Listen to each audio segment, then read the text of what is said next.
Operation सिंदूर भारत का बदला अप्रैल 2025 की एक ठंडी सुबह थी। जम्मू कश्मीर का पहलगाम एक ऐसी जगह जहां लोग अपनी परेशानियां भूलकर कुछ सुकून के पल बिताने आते हैं। हर तरफ हरी भरी वादियां, ठंडी हवा और मुस्कुराते चेहरे।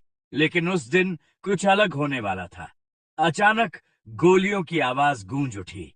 लोग समझ ही नहीं पाए कि क्या हो रहा है और कुछ ही सेकंड में सब कुछ बदल गया। कुछ हथियार बंद आतंकवादी पर्यटकों पर अंधाधुंध फायरिंग कर रहे थे। लोग अपनी जान बचाने के लिए भाग रहे थे। बच्चे रो रहे थे। कोई किसी को पुकार रहा था। लेकिन उस डर के बीच मदद बहुत दूर लग रही थी। कुछ ही मिनटों में 26 जिंदगियां खत्म हो चुकी थीं। पूरा देश सन्न रह गया।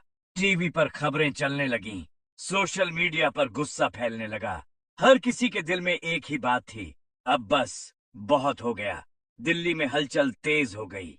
बड़ी बड़ी मीटिंग्स शुरू हो गईं। सेना, वायुसेना और खुफिया एजेंसियां सब एक ही टेबल पर बैठे थे। एक फैसला लिया गया, इस बार जवाब जरूर दिया जाएगा और ऐसा दिया जाएगा जो याद रखा जाए। इसी फैसले के साथ जन्म हुआ ऑपरेशन सिंदूर। नाम सुनने में साधारण लगता है, लेकिन इसके पीछे एक गहरी भावना थी। सिंदूर जो सम्मान का प्रतीक है, और इस बार यह सम्मान उन 26 लोगों के लिए था जिन्होंने अपनी जान गंवाई थी।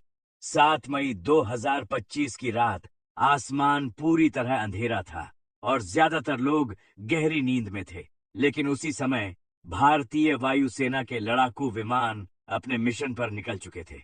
पायलट्स के सामने सिर्फ एक ही लक्ष्य था, आतंकियों के ठिकाने जो सीमा के उस पार छिपे हुए थे। कुछ ही देर में सब कुछ तैयार था और फिर एक के बाद एक मिसाइलें दागी गईं।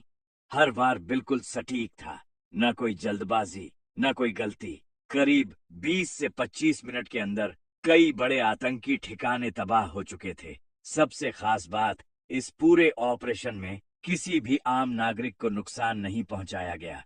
ये सिर्फ एक हमला नहीं था, ये एक संदेश था।